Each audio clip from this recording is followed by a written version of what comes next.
BSc first year के second semester physics के पहले लेक्चर में आप सभी का स्वागत करता हूं। मैं हूं आपका भैया ऋषभ सिंह और आप सभी देख रहे हैं आपका अपना यूट्यूब चैनल ऋषि यस क्लासेस। और आज के इस वीडियो से हम शुरुआत करने वाले हैं बीएससी सेकेंड सेमेस्टर फिजिक्स का जो हमारा पेपर है thermal physics and semiconductor devices, उसके एक एक करके सभी लेक्चर्स को प्रोवाइड करना।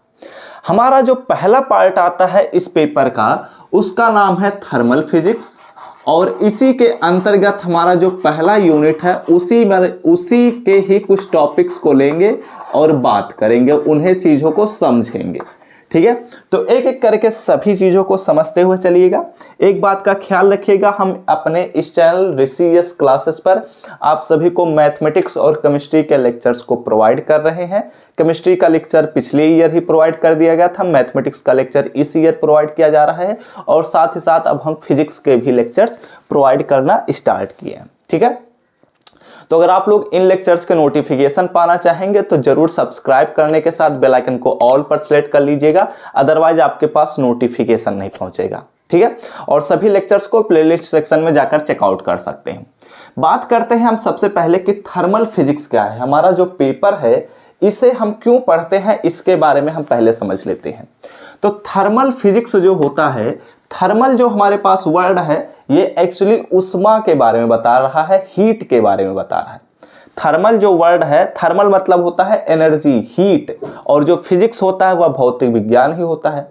तो भौतिक विज्ञान यानी कि फिजिक्स का वह दुनिया या वह ब्रांच जिसमें हम ऊर्जा से संबंधित चीजों पर अध्ययन करते हैं या एनर्जी से संबंधित चीजों पर हम अध्ययन करते हैं, वही कहलाता है थर्मल फिजिक्स।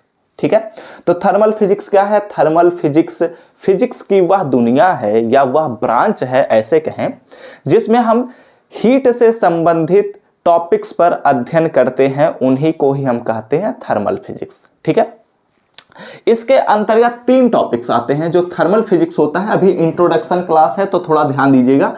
ठीक है, एक एक करके चीजों को हम समझते हुए चलते हैं तो ध्यान दीजिएगा। ठीक है, यहां पर हमारे पास जो थर्मल फिजिक्स है इसमें हम 3 तरह के टॉपिक्स का अध्ययन करते हैं।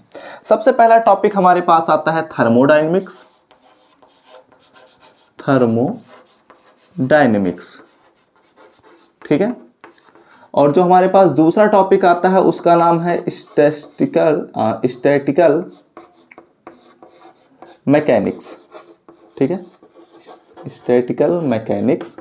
और हमारे पास जो तीसरा टॉपिक आता है उसे हम कहते हैं काइनेटिक थ्योरी ऑफ गैसेस। ठीक है, काइनेटिक थ्योरी ऑफ गैसेस को आप बीएससी थर्ड सेमेस्टर केमिस्ट्री के अंतर्गत भी पढ़ने वाले हैं और यहाँ पर भी आपको पढ़ना ही रहेगा, काइनेटिक थ्योरी ऑफ गैसेस। ठीक है, तो हम थर्मल फिजिक्स के अंतर्गत इन तीन टॉपिक के अंतर्गत हम चीजों पर बात करते हैं। लेकिन जो हमारा थर्मल फिजिक्स हमारे बीएससी सेकेंड सेमेस्टर में पेपर का नाम बनाया गया है, इसमें केवल 2 ही टॉपिक को जोड़ा गया है। एक टॉपिक तो हमारे पास है थर्मोडायनेमिक्स और दूसरा हमारे पास है काइनेटिक थ्योरी ऑफ गैसेस। जो स्टैटिकल मैकेनिक्स है इसके बारे में हम बात नहीं करते। ठीक है, स्टैटिस्टिकल होता है। ठीक है, एक काम करते हैं, यहाँ पर स्पेलिंग मिस्टेक है, थोड़ा सा मैं ध्यान देता हूँ। स्टैटिस्टिकल मैकेनिक्स होता है। ठीक है, अब हम बात करेंगे कि थर्मोडायनेमिक्स क्या होता है, यानी कि हमारा जो यूनिट फर्स्ट है थर्मोडायनेमिक्स के अंतर्गत उसमें हम कौन कौन से टॉपिक्स के बारे में पढ़ते हैं। वहां से हमारा यूनिट फर्स्ट का जो नाम है वो है जीरोथ लॉ। ठीक है, zeroth law and first law हमें पढ़ना है कि जीरो और फर्स्ट लॉ ऑफ थर्मोडायनेमिक्स क्या है, इसके बारे में हम यूनिट फर्स्ट के अंतर्गत पढ़ते हैं। तो चलिए एक एक करके हम सभी टॉपिक्स पर बात करते हैं। ठीक है, तो जो हमारा थर्मोडायनेमिक्स के अंतर्गत या थर्मल फिजिक्स के अंतर्गत जो हमारा यूनिट फर्स्ट आता है, यूनिट फर्स्ट, उसमें हम zeroth and first law of thermodynamics के बारे में पढ़ते हैं। ठीक है, तो इनके अंतर्गत हर एक टॉपिक को हम डिस्कस करेंगे, एक एक करके सभी चीज़ों को हम समझेंगे। तो बहुत ही ध्यान से देखते हुए चलिएगा और अच्छे से समझते हुए चलिएगा। ठीक है। तो आप लोग अगर कॉपी और पेन लेकर बैठ जाते हैं तो अच्छी बात है, अदरवाइज इनके नोट्स हम आप सभी को टेलीग्राम चैनल पर प्रोवाइड कर देंगे, लिंक आप सभी को डिस्क्रिप्शन में मिल जाएगा, जाकर ज्वाइन कर सकते हैं। ठीक है, अब एक एक करके इनके अंतर्गत सभी टॉपिक्स के बारे में अध्ययन करना हम शुरू करते हैं। तो यूनिट फर्स्ट यानी कि zeroth law and first law of thermodynamics के अंतर्गत सबसे पहला हेडिंग डालिए स्टेट फंक्शंस। स्टेट फंक्शन को हम दूसरे शब्दों में स्टेट वेरिएबल भी कहते हैं या थर्मोडायनेमिक वेरिएबल भी कहते हैं। ठीक है, इस बात का ख्याल रखिएगा। तो देखो, स्टेट फंक्शन और पाथ फंक्शन दो प्रकार के फंक्शन होते हैं। ठीक है, स्टेट फंक्शन कहने का मतलब यह है कि हमारे पास इनिशियल स्टेट और फाइनल स्टेट से केवल मतलब है।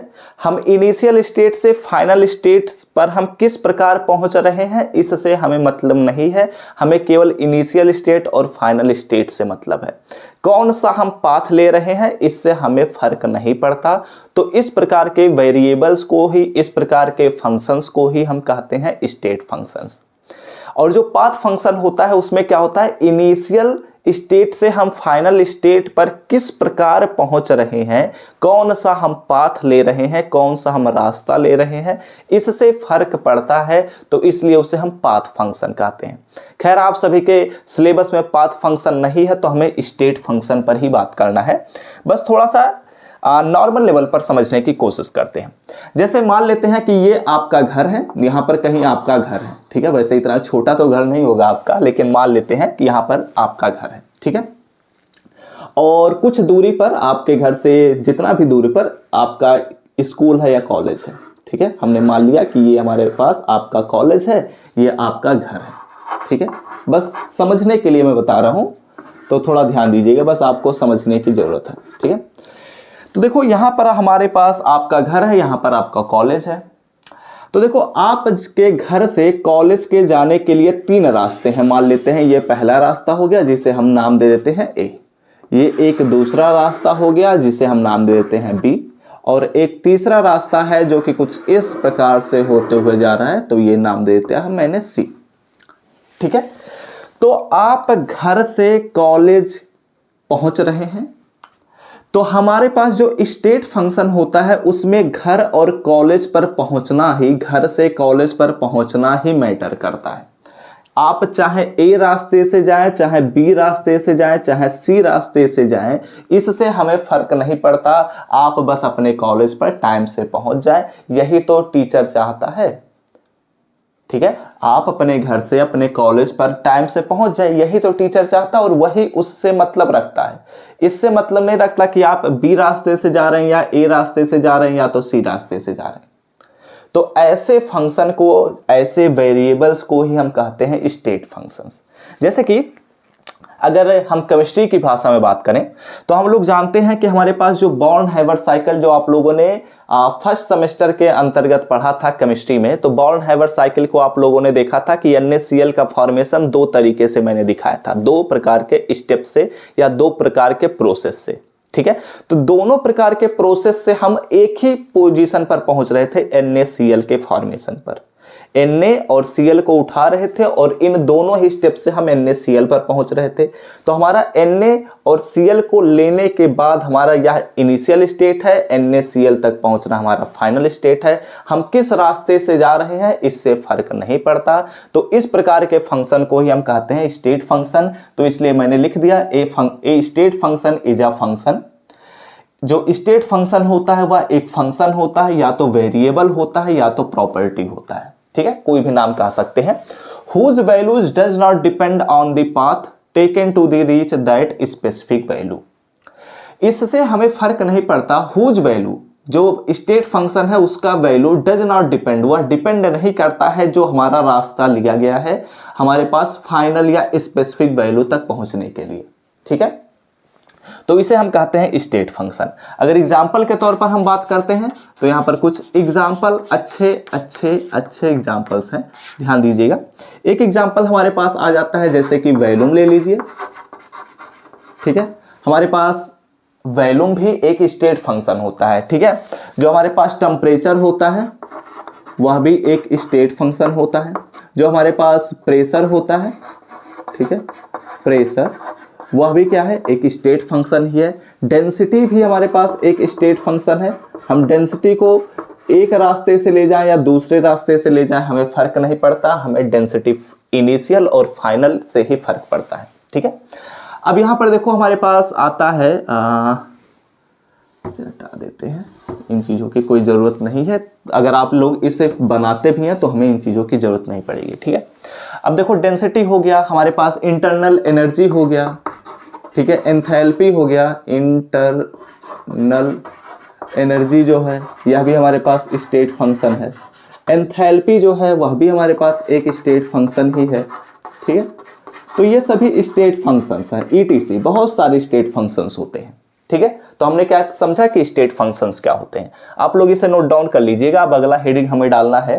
अगला हेडिंग हमारे इसके अंतर्गत आता है, पहले थर्मोडायनेमिक सिस्टम के बारे में पढ़ना होगा।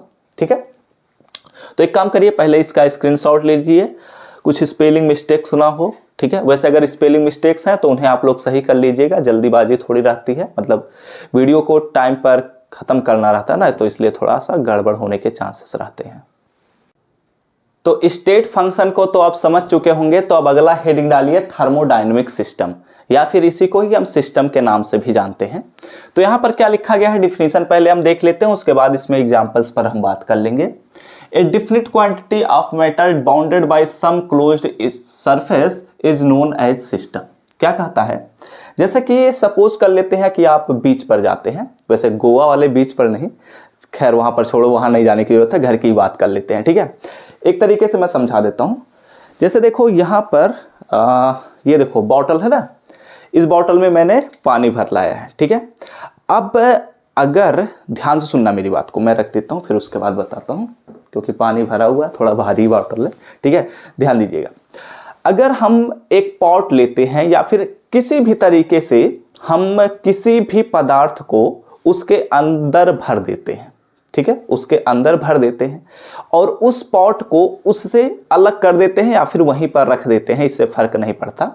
तो हमारे पास जब किसी भी मैटर को हम किसी भी सरफेस के द्वारा बाउंड कर देते हैं तो उस प्रकार से जो बना हुआ हमारे पास सरफेस होगा या बना हुआ जो हमारे पास डिफिनिट सरफेस होगा, उसी को ही हम कहेंगे सिस्टम।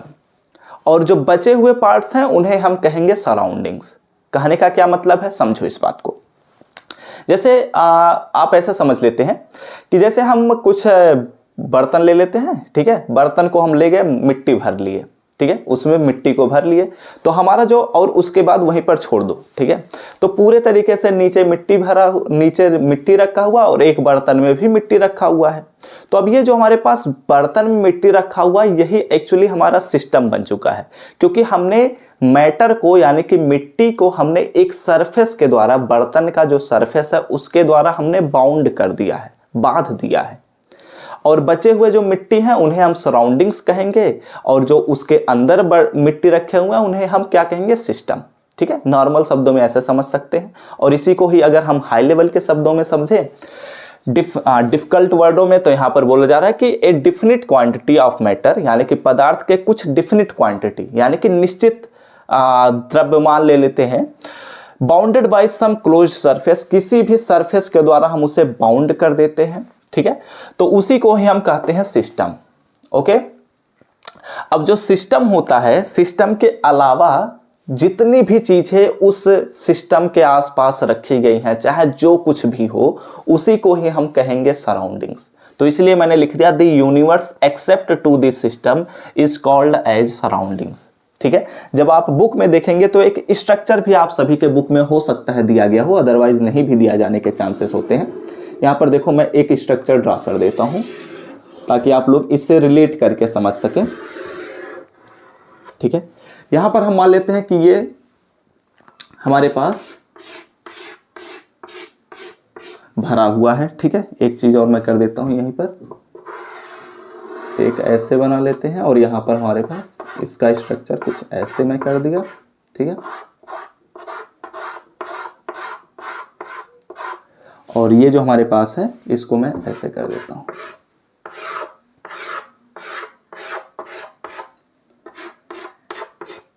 तो अब देखो ये हमारे पास पूरा सरफेस था, ठीक है, ये हमारे पास पूरा क्वांटिटी था, किसी भी चीज का हो सकता है, ठीक है, इस नेचर में किसी भी चीज का ये पूरा क्वांटिटी था। उस क्वांटिटी को हमने एक सरफेस के द्वारा बाउंड कर दिया, ठीक है, यानी कि इतना ही हमने केवल मैटर को उठाया और इस मैटर को हमने किसी भी सरफेस के द्वारा बाउंड कर दिया। तो इस प्रकार से जो ये बना हुआ हमारे पास सिस्टम है, ये जो बना हुआ हमारे पास क्लोज्ड सरफेस है, इसी को ही हम कहेंगे कि यह हमारे पास सिस्टम है, ठीक है, सिस्टम है। और जो ये पूरा बचा हुआ चीजें हैं, इन्हें हम कहेंगे कि ये हमारे पास है सराउंडिंग्स, ठीक है। ऐसे ही आप लोग एक फिगर बना सकते हैं अपने कॉपी में, अच्छा रहेगा, अगर एग्जाम में बनाते हैं तो वहां पर भी आपको अच्छा ही लगेगा, ठीक है। बातें समझ चुके होंगे। तो अब यहां पर एक लाइन लिखो कि देयर आर 3 टाइप्स ऑफ, ठीक है, जो हमारे पास सिस्टम्स होते हैं वो 3 प्रकार के होते हैं। There are 3 types of system, there are 3 types of system. जो हमारे सिस्टम होते हैं वो 3 प्रकार के होते हैं, ठीक है। There are 3 types of system. जो हमारे सिस्टम होते हैं वो 3 प्रकार के होते हैं। सबसे पहला जो हमारे पास सिस्टम होता है उसे हम कहते हैं ओपन सिस्टम। इसके बारे में भी अभी हम एक एक करके सभी चीज़ों पर बात करेंगे। पहला हमारे पास ओपन सिस्टम हो गया। दूसरा हमारे पास आता है क्लोज्ड सिस्टम, क्लोज्ड सिस्टम। और हमारे पास जो तीसरा आता है उसे हम कहते हैं आइसोलेटेड सिस्टम, ठीक है, आइसोलेटेड सिस्टम। अब इसके बारे में भी हम अभी पूरे तरीके से बात करने वाले हैं, अच्छे से हर एक चीज को डिटेल में बात करने वाले हैं, ठीक है। तो फिलहाल आप लोग यह समझ चुके होंगे कि सिस्टम क्या होता है, सराउंडिंग्स क्या होता है, ठीक है। एक स्ट्रक्चर के थ्रू भी मैंने कुछ चीजों को समझाने का प्रयास किया। तो ये हमने सिस्टम और सराउंडिंग के बीच का डिफरेंस और उसका डिफिनीशन भी हमने देखा, ठीक है, और कैसे एक दूसरे से रिलेटेड होते हैं ये भी हमने बात कर लिया। और हमने यह समझा कि जो हमारा सिस्टम होता है वह 3 प्रकार का होता है। पहला हमारे पास ओपन सिस्टम, दूसरा क्लोज सिस्टम, तीसरा हमारे पास आइसोलेटेड सिस्टम होता है, ठीक है। तो अब इन्हीं के एक एक करके हम बात करेंगे। फिलहाल आप लोग अगर नोट डाउन करना चाहें नोट डाउन कर लीजिए, स्क्रीनशॉट ले लीजिए, उसके बाद हम एक एक करके बात करना शुरू करते हैं। तो सिस्टम और सराउंडिंग का कॉन्सेप्ट हम समझ चुके हैं। तो अब अपना पहला हेडिंग डालिए ओपन सिस्टम, जो कि सिस्टम के अंतर्गत 3 हेडिंग्स थे, उन्हीं का यह पहला टॉपिक है ओपन सिस्टम। एक बात का ख्याल रखिएगा, हमने बात किया है कि सिस्टम में हमने ये बात किया कि किसी भी डिफिनिट क्वांटिटी ऑफ मैटर को हम किसी सरफेस के द्वारा बाउंड कर दें।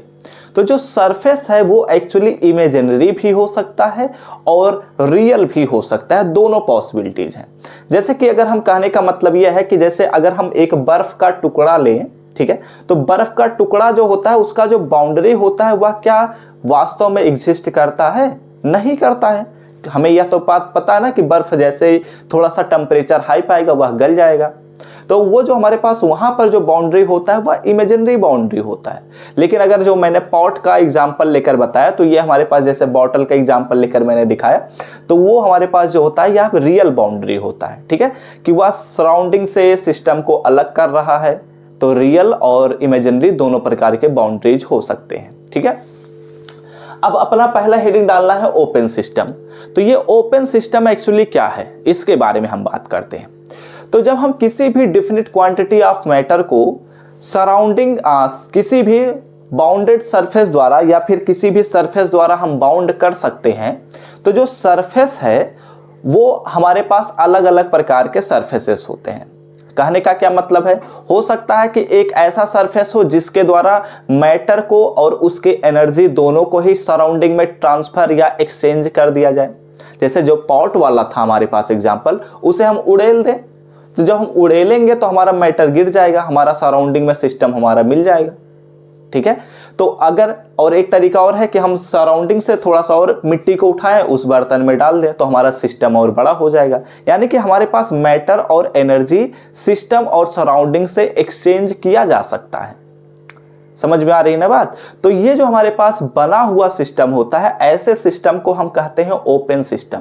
तो एक ऐसा सिस्टम जिससे एनर्जी और मैटर दोनों को ही ट्रांसफर किया जा सके या एक्सचेंज किया जा सके, ऐसे सिस्टम को ही हम कहते हैं ओपन सिस्टम। इसमें अभी और भी बहुत सारे एग्जांपल्स बनाए जा सकते हैं, ठीक है। तो मैंने एक नॉर्मल सा एग्जांपल लेकर बताया था। तो यहां पर देखो कि ये system which can exchange both matter and energy, both matter and energy, इस बात पर फोकस करिएगा। यही हमारा मेन डिफरेंस है इन तीनों ही प्रकार के सिस्टम के लिए। तो कोई भी सिस्टम को हम कहेंगे कि वह ओपन सिस्टम है जो एक्सचेंज कर सकता है मैटर और एनर्जी दोनों को ही विथ सराउंडिंग से। हमारा जब यह दोनों ही एक्सचेंज किया जा सकता है तो इस प्रकार के सिस्टम को ही हम कहते हैं ओपन सिस्टम, ठीक है। इसमें एक काफी बहुत ही अच्छा एग्जाम्पल हम ले सकते हैं।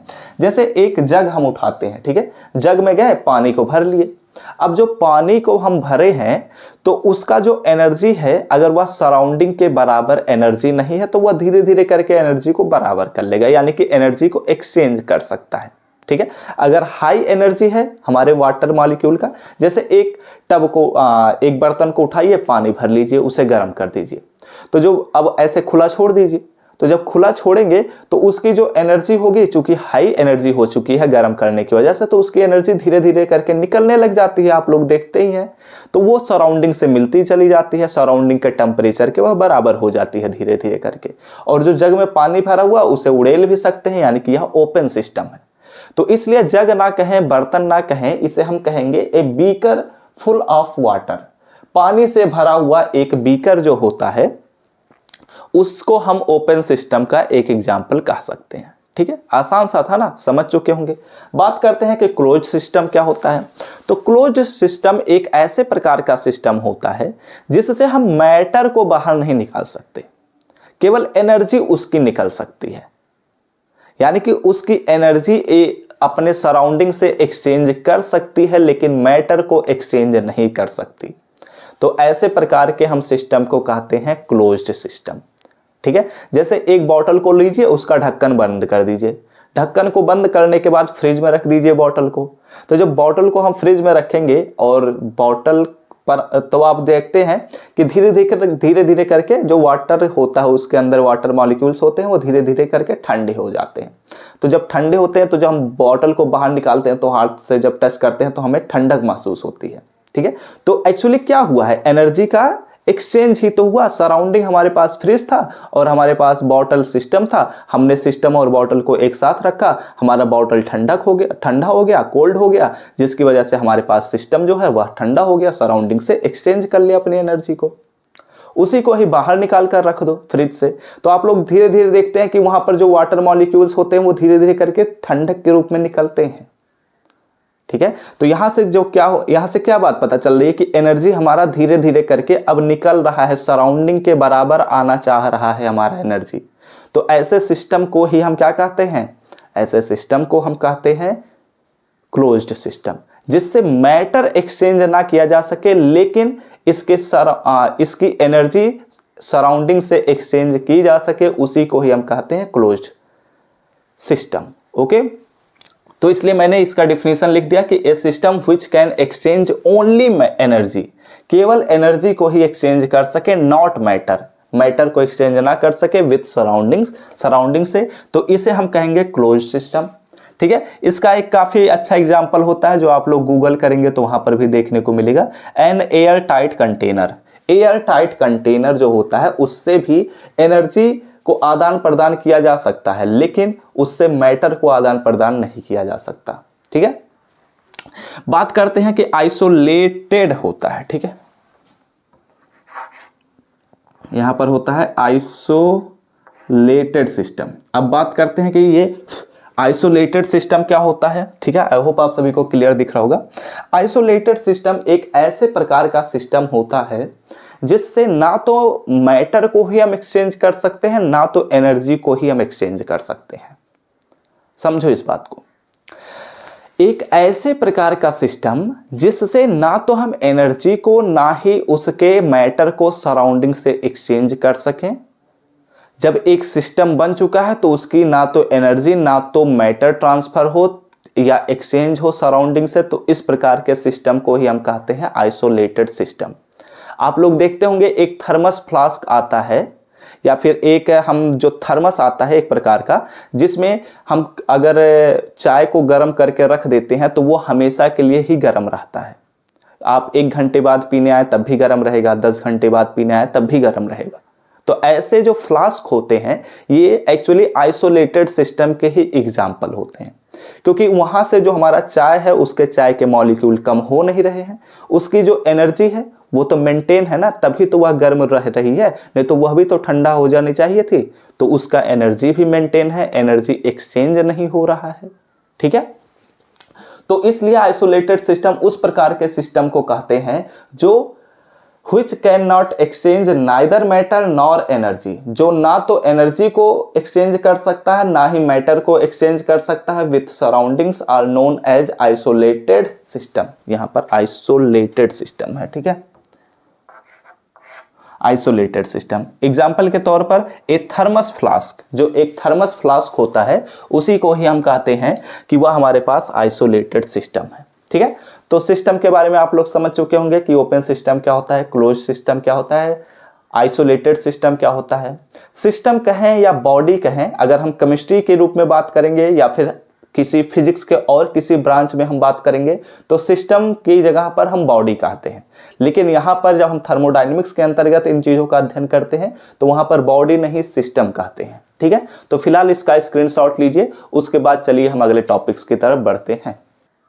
एक काम करते हैं, इस वीडियो को यहीं पर हम समाप्त करते हैं। जो अगला वीडियो आएगा उसमें हमें बात करनी है कि हमारा अगला टॉपिक है थर्मोडायनेमिक इक्विलिब्रियम, जिसमें हमारे पास कुछ मेन प्रकार के इक्विलिब्रियम है जो हमें समझने की जरूरत है थर्मोडायनेमिक्स के अंतर्गत, और उसके साथ साथ इसी में हम जीरोथ लॉ को भी कंप्लीट कर लेंगे। ठीक है, तो अगला लेक्चर जो आएगा वो अगले टॉपिक पर रहेगा। तो इसी के साथ इस वीडियो को समाप्त करेंगे। इस बात का ख्याल रखिएगा, हम आप सभी को इस चैनल ऋषि यस क्लासेस पर केमिस्ट्री के लेक्चर्स को ऑलरेडी प्रोवाइड कर चुके हैं, कुछ लेक्चर्स अभी नहीं अपलोड हैं तो उन्हें हम धीरे धीरे करके अपलोड कर देंगे। ठीक है, मैथमेटिक्स के लेक्चर डेली आप सभी को प्रोवाइड किए जा रहे हैं, तो उन्हें सुबह 8 बजे ज्वाइन करिए। और फिजिक्स के लेक्चर भी आज से स्टार्ट हो चुके हैं, तो आप सभी को जैसे जैसे फिजिक्स के लेक्चर्स मिलते जाएंगे उन्हें ज्वाइन करते चलिएगा और आप सभी की तैयारी गारंटी के साथ कंप्लीट हो जाएगी।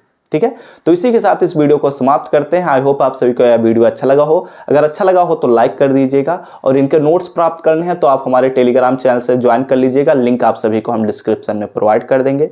कमेंट करके बता दीजिएगा कि आप सभी को यह लेक्चर समझ में आया है या नहीं। अगले लेक्चर्स के नोटिफिकेशन पाने होंगे तो सब्सक्राइब करने के साथ बेल आइकन को ऑल पर सेलेक्ट कर लीजिएगा। तो हम सब मिलते हैं अपने नेक्स्ट लेक्चर में, तब तक पढ़ते रहिए, संघर्ष करते रहिए और सफल होते रहिए।